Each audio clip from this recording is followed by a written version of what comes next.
Jaylen Brown might be good to go against the Warriors, plus rumors about Payton Pritchard and mailbag questions diving into what Boston might do, who they might chase, and comparing the games of Grant Williams and Big Baby.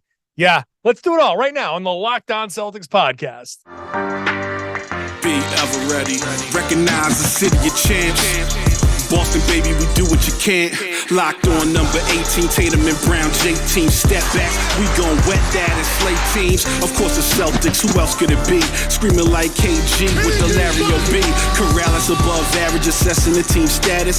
Best daily pod, no cap, salary matching. Clutch like Bird the DJ, keep John on replay. Prime time, dapping up the truth on the sideline. Raining J's, how it started, raising banners, how we finished. Locked on Celtics pod, home of the winners. B. Hey, welcome back to the Locked On Celtics podcast, right here on the Locked On Podcast Network, where it is your team every day. And I'm here for you every day with a free, fresh podcast dropped directly to the device of anybody who is subscribed. That could be you if you hit the subscribe button, whether it's on audio, whatever platform you desire, or on YouTube. Ring the bell, get notified when I drop a new video, join a growing community of Celtics fans in the comment section there. I want to thank you for making this show your first listen every day. I'm John Karalis. I used to play professional basketball once upon a time. Now I cover the Celtics for Boston Sports Journal. Today, a lot to get to. We're doing a few mailbag questions because people have some questions. The Big Baby questions coming much later. Questions about the biggest challenge to the Celtics moving forward.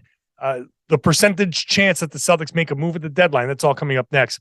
First, a few notes from the practice and the Wednesday in Boston Celtics lands. Let's start with Jaylen Brown. Celtics held practice. I was there at the Auerbach Center, and the first thing I noticed was, oh, look, there's Jaylen Brown in practice gear. And he was out there. Joe Mazzulla said he went through a full practice, no limitations there. He did everything out practice, which is good. Jaylen Brown afterwards spoke to the media, said, basically, this was, for lack of a better term, a test. We want to see how sore that area gets. He said after the 41-point game against New Orleans, he felt some soreness there, was really sore afterwards. He went and got an MRI, and they determined it was a grade 1 groin pull, groin tear, something, whatever. Grade 1, which is minimal, right? This is so funny because a little soreness nowadays, yeah, go get an MRI. Oh, yeah, there's a little bit of fluid in there. It's amazing. Everything's an MRI. Oh, God. I feel a little tired. Well, let's get you in the MRI machine. No problem. Back in the day, you wouldn't get an x-ray unless a bone was sticking through your leg. But now they check it out. They're cautious. He's had some issues with soft tissue injuries, the hamstring and all of that. So he went through practice, lifts, sprints, all of that stuff. They're going to see how the groin holds up after all of that stuff. If he's fine, then he's good to go. He will play against the Warriors. If the team doesn't let him, then we can look forward to him some point on the road. But he's either going to come back against the Warriors or he's going to come back soon. It'd be interesting to see kind of how he flows right back into things. The Celtics have done okay without Jaylen Brown, but look, it was against the Brooklyn Nets without Kevin Durant and 2 games against Charlotte. So they managed without Jaylen Brown. I want to know what kind of lessons he took from all of that. The ball movement has been great. We had a couple of 30 assist games out of the Celtics from, while he was out. And I'm not saying the 30 assist games are because Jaylen was out, but the ball movement was really good. And I think Jaylen, if anybody has the tendency to stop the ball a little bit more. Jayson is certainly not far behind him, but the lesson continues to be taught. Celtics are better when the ball moves. So Jaylen on his way back from the groin injury. Hopefully he'll be back from that in this game. All right. Brian Robb from Mass Live. My good friend, Brian Robb, who does a great podcast and covers the Celtics very well for Mass Live. My old job over there. Reports that Payton Pritchard is getting some interest around the league, trade rumors, and the Golden State Warriors are asking about Payton Pritchard, which is interesting. But the the key thing here is that B-Rob reports Celtics have shown no interest in trading Pritchard at this point. So I think personally, I'm looking at this just from Payton's perspective. He wants to go somewhere where he can play, where he can get minutes. And I'm sure he loves his teammates and he loves it in Boston and all of that stuff, but he's not married to Boston. He's from Portland, Oregon. He's, there's nothing keeping him here. It's not like he's giving up an opportunity. His opportunity is basically kind of falling by the wayside. He did pretty well in a couple of games when Jaylen was out. He didn't do great in the last game against Charlotte, but man, he is a hell of a luxury. So I understand from Boston's perspective, hell of a luxury to have when a guy goes down on the perimeter. Let's face it, Jaylen might go down again, might have a hamstring thing because that always seems to creep up somewhere. Malcolm Brogdon has a tendency, so far so good, knock on wood, but he is, has prone to missing a few games here and there. He's a great guy to have back there. Marcus Smart, we've already seen it. He plays a style where he'll miss a couple of games here or there. Last time it was because of a knee to the thigh. Maybe the next time it'll be because, he got, whatever. Who knows? Kicked in the face, punched somewhere, falls on top of like people in the third row. Anything can happen to Marcus Smart. Point is, having Payton Pritchard, I know for a fact, Payton Pritchard, having him here as an insurance policy is an incredible luxury. So sure, keep him. That's fine. The Celtics may just say, look, we're not going to package him. We're not going to trade him on his own. Fine. I still think that trading him as part of a package makes sense. I'll get to that in the second segment. But for now, on his own, the Warriors, I don't even think the Warriors have anybody the Celtics would really want necessarily. They might just be trying to say, hey, we'll give you a couple of picks for Pritchard. They're not in that spot yet. So it makes sense. But hey, people are poking around asking if Payton Pritchard is available, which is actually good news for the Celtics because if there's interest around the league, then he has value. And that'll be part of what I talk about in my answer to the first mailbag question after the break. Before I do that, I have to just, sad news for Celtics in the Celtics world. Chris Ford, former Celtics head coach who coached from 91 to 96, I believe, died on Tuesday. He was 74 years old.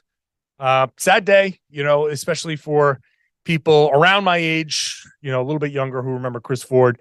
Chris Ford, famously, the answer to the trivia question, especially relevant nowadays, who hit the first three-pointer in NBA history? It was Chris Ford as a member of the Celtics. And he made an important contribution. He was part of a championship team here in Boston as a player in 1981. And then again, as an assistant coach, a couple more times. And just, all around, by all accounts, a great guy. I met him once when I was in high school.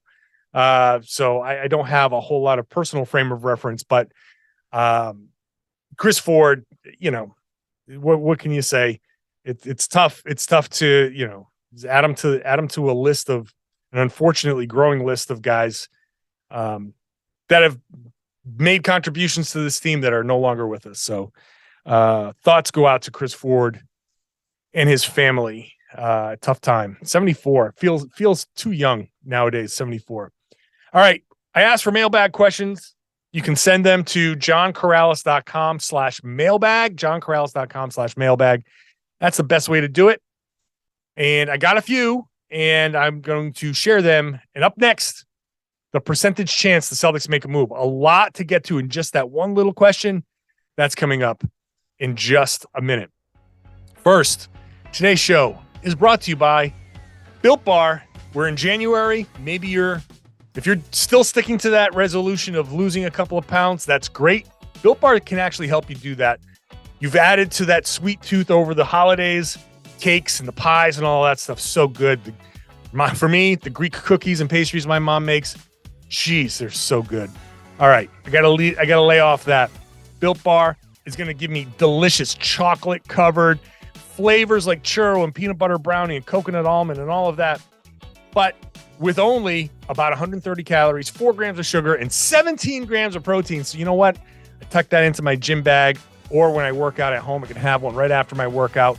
It's great. Go on a walk, take one with you. You can have it while you're walking. It's going to get you that little boost of protein that you're looking for as you're out there exercising. It gives you a treat. It's like a little reward for doing your exercise. And now you don't have to go to built.com. You can go to built.com, use the promo code LOCKEDON15, and you can get 15% off your order. Stock up, go through all of their flavors and check out the sales that they have online.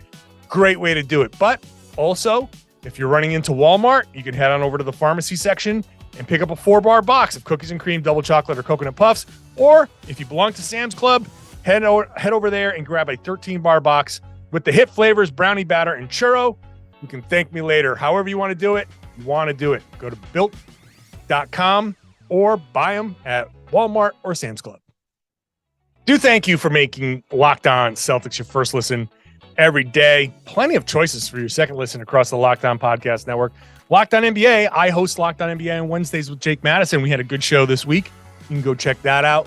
Also, Locked On Game to Game, which gives you both sides of the coin from each game, gets you really caught up on the night in the NBA. They're both on the same feed, the Locked On NBA feed, so check that out after you're done with this show. Again, I asked for questions on the JohnKaralis.com/mailbag link.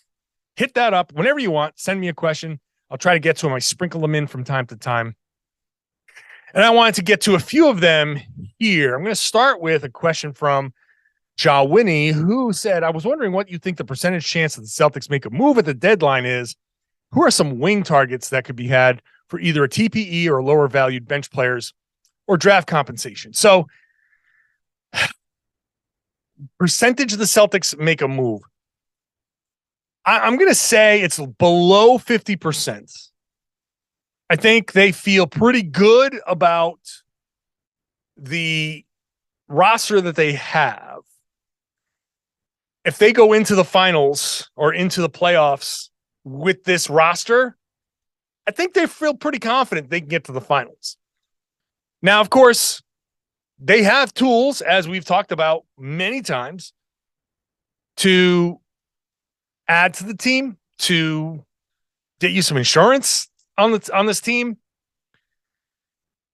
The Celtics have a $6.9 million traded player exemption.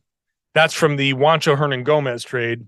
That expires today on the 19th. If the Celtics don't make a trade on Thursday, the 19th, that exception is gone. So I don't think that's going to happen. So that's probably out. The next exception they have is $5.89 million. That's the Dennis Schroeder TPE. They have that all the way through the deadline. They can use, as I've said many times, the contracts of Gallinari and Pritchard, and that can get you about $10.9 million in return.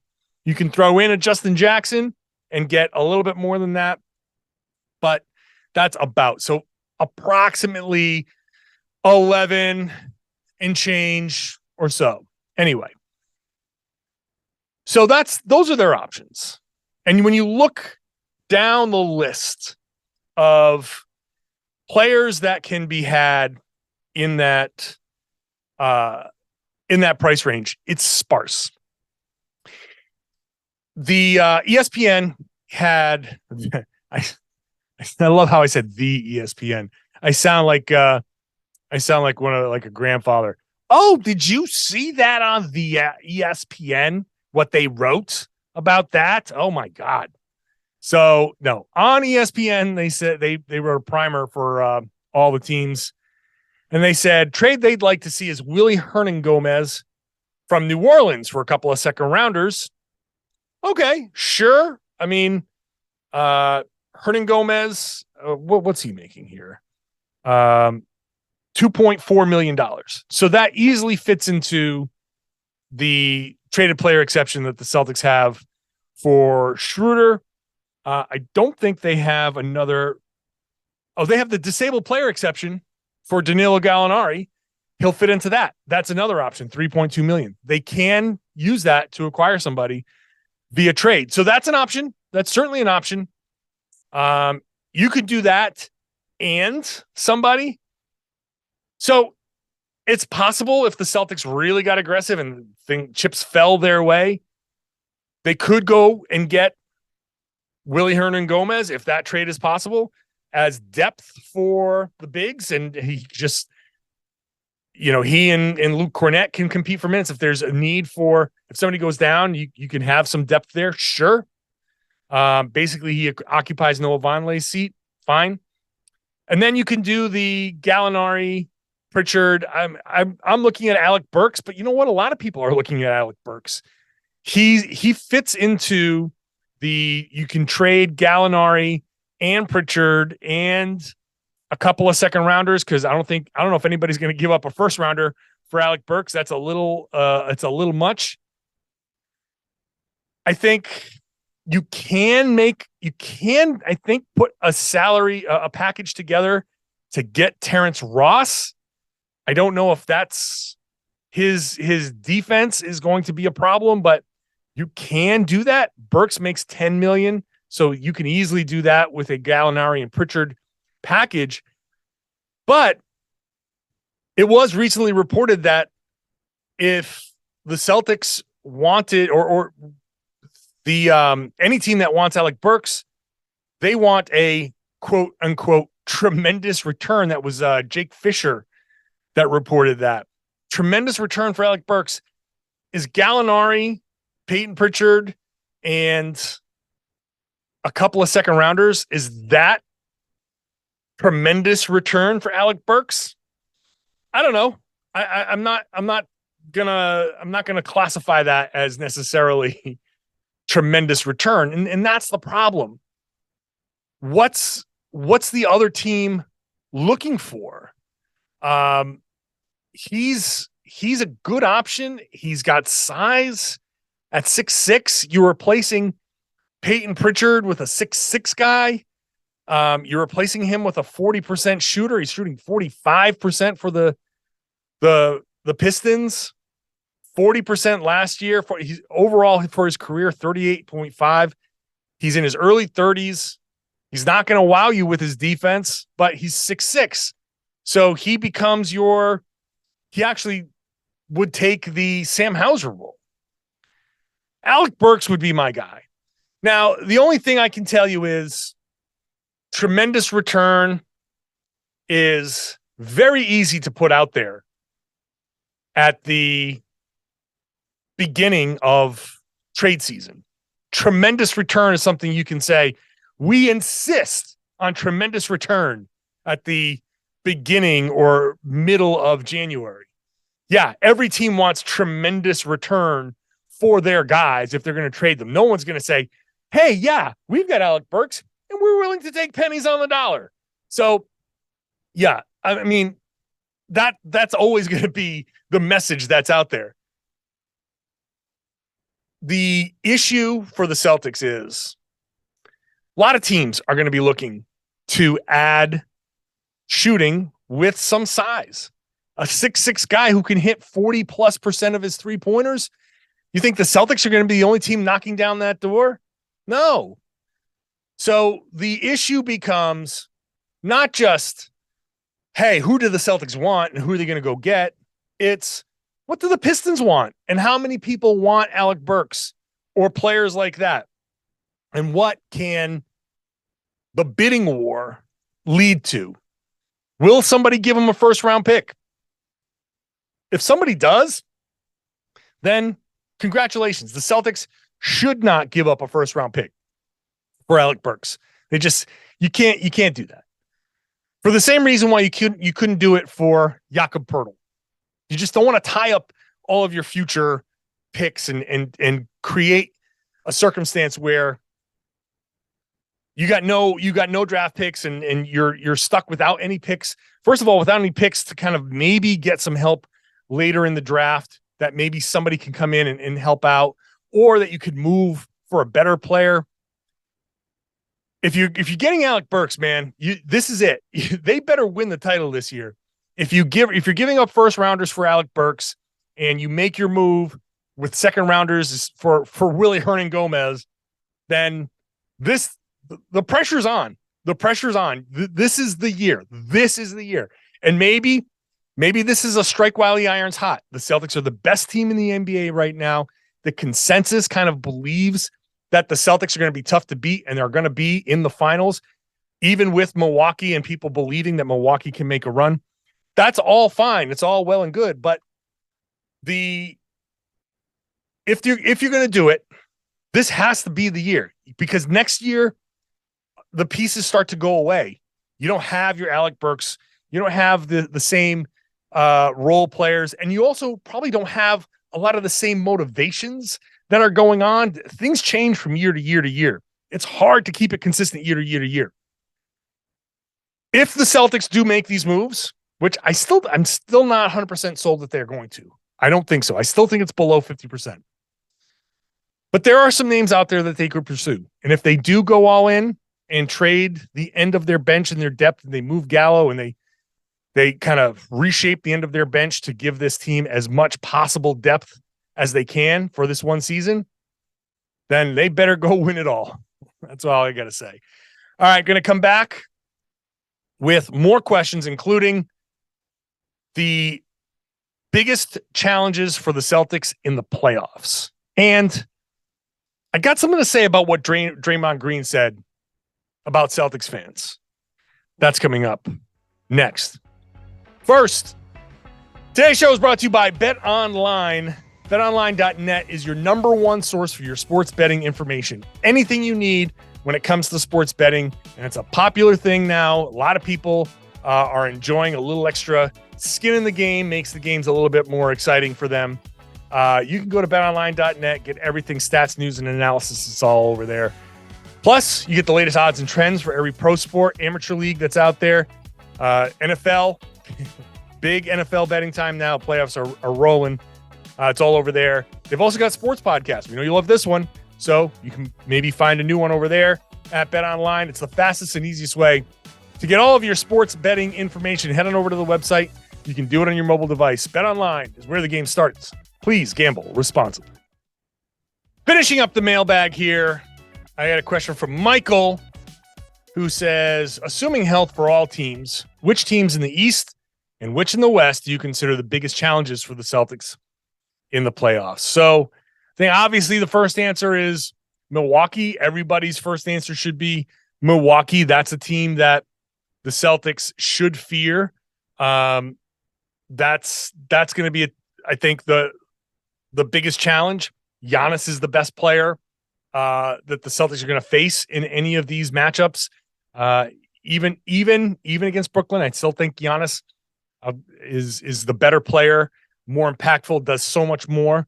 So Milwaukee's number one. Look, but any of these top 4 or 5 teams at full health, at full strength, yeah, I think Philly could be a real challenge. Any of these teams is going to be really, really difficult for the Celtics. The last thing I think the Celtics want is for Miami to get fully healthy and fall into the play-in tournament. Let's just say that they sputter and they fall into the 8th seed. I don't think the Celtics want to see Miami in the first round. That would be a big challenge. You want to say biggest challenges? A team like Miami at full health falling to 8th somehow, that would take away a big advantage for the top seed, because now you got to go through a grind of a series. You know it's going to be a grind of a series.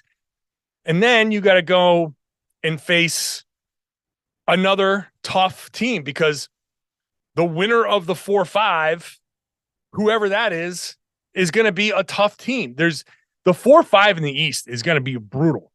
It's going to be brutal because there are 2 teams that will have had good seasons. Pick one of these teams: Milwaukee, Philly, Brooklyn, Cleveland. One of those teams is going to lose in the first round.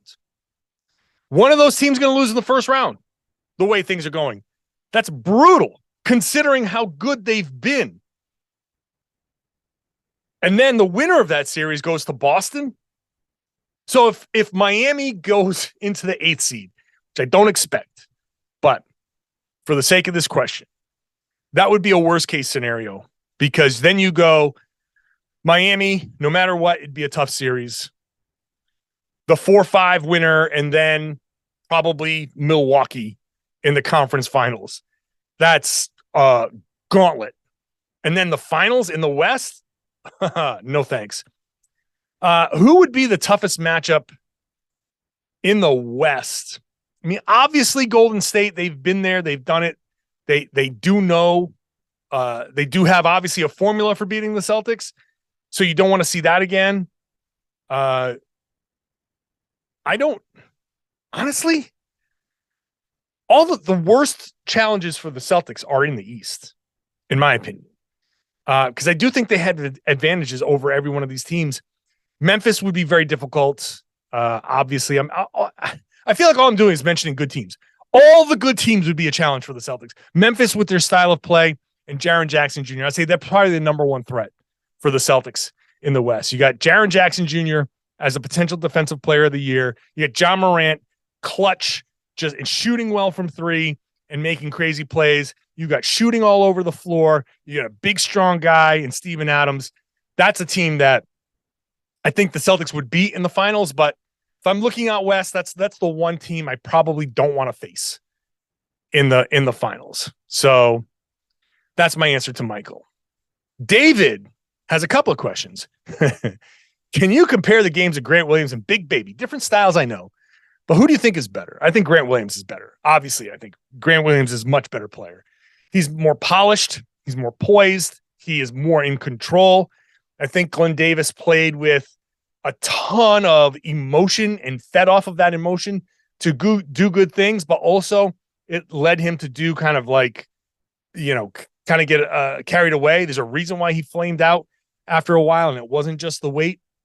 I think Grant is a better shooter, but Grant is just a much more in control player, a much better basketball player. I think Big Baby had incredible talent and he had size. He was one of the, huge guys that moved like had some level of, I'll call it grace to his game. His footwork was really good. He was quicker than you'd expect a big guy to be. But Grant, first of all, is in better control of himself and in better control of his game. So I would say Grant all day. Better off the dribble, a better shooter, a better teammate, all of that. Next question. Should the Celtics be looking for Rob more on lobs? Should they be more actively involve him in the offense? It doesn't look like the lob threat is as big a part of the offense as last year. Is it me, or is he blocking less shots than last year? If so, why? Well, I don't think he's blocking less shots, but I actually missed that part of the question the first time I read it. So I'm going to quickly look up the Robert Williams. I can't believe as I'm doing this, when you are looking for something, you go past it like 100 times. Let's look up the Robert Williams block percentage. Okay. It is down 6.8% last year, 5.1% this year, up from, interesting, 12.5% his rookie year block percentage, then 8.4, then 8.6, then 6.8, then 5.1. So that's dropped a bit. So I think part of it is kind of like the minutes and working himself back in. Let's see where that settles. But I think I'm not worried about the block percentage. That'll be fine. The block shots will be there. Is the lob threat as big a part of the offense as it was last year? No, it's not.